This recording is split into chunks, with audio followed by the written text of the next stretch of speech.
Hello and welcome. आज बात करेंगे दो मुकाबलों की।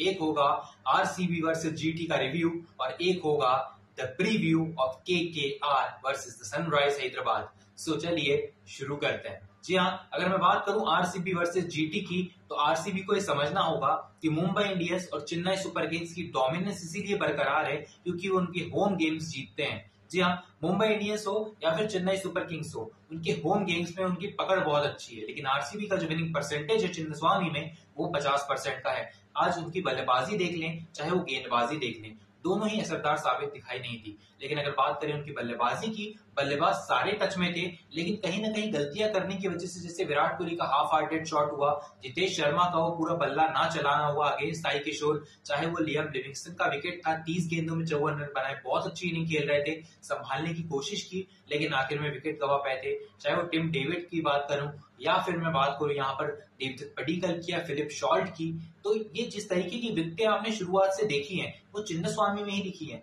चाहे इससे पहले आरसीबी पहले चेन्नई में भी खेली, कोलकाता में भी खेली, लेकिन बहुत अच्छी क्रिकेट खेली है। लेकिन आज वन साइडेड आउट प्ले किया है यहाँ पर आरसीबी को गुजरात टाइटंस ने।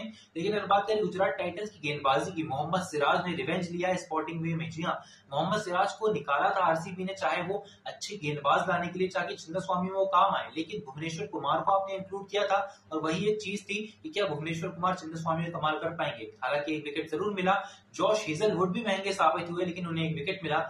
लेकिन दोनों ही गेंदबाज उतने असरदार नहीं दिखाई दिए जितने असरदार मोहम्मद सिराज दिखाई दिए, प्रसिद्ध कृष्णा दिखाई दिए, आर साई किशोर दिखाई दिए। फिर आप इम्पैक्ट सब के तौर पर एक और तेज गेंदबाज ले आते हैं, जो है हमारे सिकदार सलाम। जी हाँ, आपको लाना चाहिए था वहां पे उस समय सुयश शर्मा को। सुयश शर्मा जिस तरीके की गेंदबाज हैं, आप चैंपियन गेंदबाज है, आरसीबी के अगेंस्ट मैचेस जिताए हैं कोलकाता नाइट राइडर्स को, तो आपको समझना चाहिए आपने किस गेंदबाज को किस कंडीशन के लिए खरीदा है। और आरसीबी में, चिन्नास्वामी में आरसीबी को किस तरीके का एज मिल सकता है, वो आरसीबी के मैनेजमेंट को, टीम स्टाफ को सोचना होगा। लेकिन जब आरसीबी ने 169 का स्कोर किया तो ये तय हो गया था कि 15 ओवर में रन चेज हो जाएंगे। लेकिन गुजरात टाइटंस ने थोड़ा समय लिया, संयम बरता और साई सुदर्शन के 49 जो कि फिनोमिनल फॉर्म में दिखाई दे रहे हैं। और अगर मैं बात करूं जॉस बटलर की, जिन्होंने 73 रन नाबाद बनाए, उसकी वजह से आरसीबी जो है इस मुकाबले को 8 रन से हारा और गुजरात टाइटंस जो है वन साइडेडली इस मुकाबले को जीता। जहां 75.5 ओवर में 8 विकेट से हराया आरसीबी को। और रॉयल चैलेंजर्स बेंगलुरु के लिए सीखने वाली बातें ये होंगी कि चिन्नस्वामी स्टेडियम में किस गेंदबाज को किस तरीके की गेंदबाजी करवानी है, और अगर हम पहले बल्लेबाजी कर रहे हैं तो किस तरीके से बल्लेबाजी करके हमें 200 का स्कोर खड़ा करना है। हालांकि आरसीबी को आता है, आरसीबी की जो बल्लेबाज हैं वो कैपेबल हैं, लेकिन जो सिचुएशन है उसके हिसाब से ढलना होगा इस टीम को, और इस टीम को वापस से रीयूनाइटेड होकर चौथा जो मुकाबला है जो कि मुंबई में है, उसे जीत कर जो है अपना बिगुल जो है वापस फूकना होगा जीत का। अगर बात करें यहाँ पर Kolkata Knight Riders versus the Sunrisers Hyderabad की, तो हमें क्या पता है, आईपीएल 2024 में खेले गए तीनों के तीन मुकाबले इंक्लूडिंग द फाइनल मैच जहां पर मिचेल स्टार्क की गेंदबाजी तूती बोली थी। जी हाँ, लेकिन उस मुकाबले में सनराइज हैदराबाद को हराया। उसके पहले भी डोमिनेंस रही उस सीजन में सनराइज हैदराबाद के खिलाफ। कोई भी एक टीम ऐसी नहीं थी जो कि सनराइजर्स के खिलाफ जीत रही थी। लेकिन कोलकाता नाइट राइडर्स से सीखा तो आईपीएल 2025 में टीमों ने कि ऊपर से जब 3 विकेट आप ले लेते हैं, सनराइज हैदराबाद के पास मिडिल ऑर्डर में कुछ नहीं है कि वो 200 का स्कोर भी खड़ा कर पाए। जी हाँ, उनके पास हेनरिक क्लासन जरूर है, लेकिन अकेले के नंबर मैच जिताने की कैपेबिलिटी फिलहाल हेनरिक क्लासन में नहीं है। जी हाँ, हेनरिक क्लासन बहुत बड़े बड़े छक्के लगाते हैं, सिक्सेस लगाते हैं, लेकिन अकेले के नंबर मैचेस जिताते हैं कौन? Travis head, Abhishek Sharma, Ishan Kishan. इस तरीके के बल्लेबाजों को अगर आप पहले ही ले लेते हैं, पहले ही आउट कर देते हैं, तो टीम्स ने कोड क्रैक कर लिया सनराइज हैदराबाद के खिलाफ कि अगर हम इन्हें आउट कर लेंगे तो शायद हम मुकाबला भी जीत जाएंगे। जी हाँ, पिछले मुकाबले में भी सनराइज हैदराबाद के साथ ऐसा ही हुआ और जो है सनराइज हैदराबाद वो मुकाबला हार गई। हालांकि अगर मैं बात करूं यहाँ पर कोलकाता नाइट राइडर्स की, उनका स्क्वाड भी कोई सेटल्ड नहीं दिखाई देता है, लेकिन गेंदबाजी उनकी पुख्ता है, उनकी बल्लेबाजी में ऊपरी क्रम अच्छा है, लेकिन मिडिल ऑर्डर परफॉर्म नहीं कर रहा है। चाहे वो वहां पर आंद्रे रसल की परफॉर्मेंस हो, रिंकू सिंह की परफॉर्मेंस हो या वेंकटेश अय्यर की परफॉर्मेंस हो, ऊपरी क्रम से अजिंक्य रहाणे रन बनाते हैं, यहाँ पर रन बनाते हुए दिखाई देते हैं हमें Ankush Raghuvanshi tries to hit the runs, but उनसे हो नहीं पा रहा है उतना अच्छा।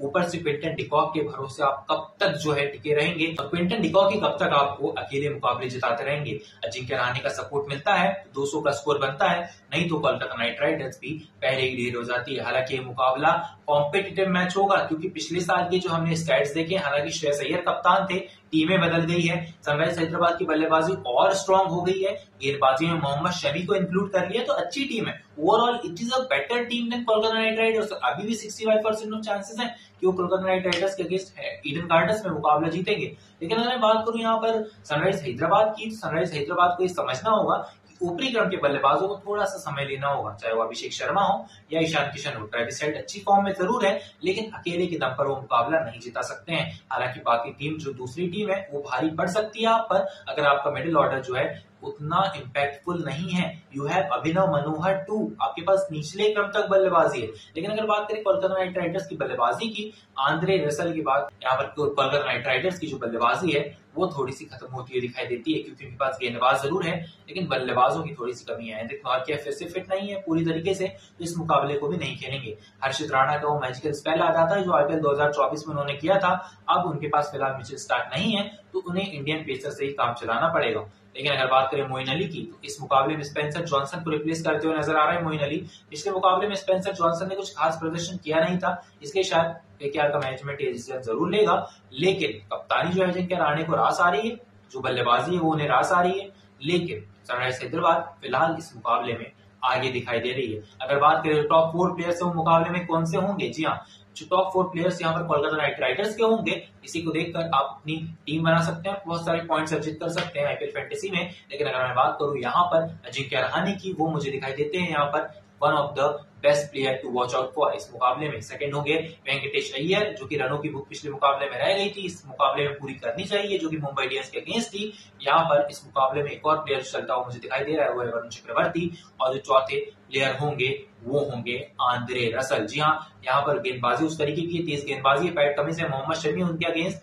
आंद्रे रसल अच्छा इंपैक्ट प्रदान कर सकते हैं केकेआर को। अगर बात करें यहाँ पर कोलकाता नाइट राइडर्स की, कोलकाता नाइट राइडर्स के 4 इंपैक्ट प्लेयर्स होंगे, और जो इंपैक्ट प्लेयर्स होंगे जो कि इंपैक्ट डाल सकते हैं इस मुकाबले में टॉप 4 एसआरएच के, वो कौन से होंगे, जी हाँ, Pat Cummins will be the one. जी हाँ, मोहम्मद शमी दूसरे होंगे, तीसरे होंगे ईशान किशन, और चौथे होंगे अभिषेक शर्मा। ट्रेविस हेड पिछले 2 मुकाबलों से रन बना रहे हैं, इस मुकाबले में थोड़ी सी उम्मीद कम है, लेकिन ये होंगे top 8 players to watch out for this particular match of Sunrisers Hyderabad versus Kolkata Knight Riders at Eden Gardens. हम मिलेंगे आपसे अगले वीडियो में, टिल देन स्टे ट्यून्ड।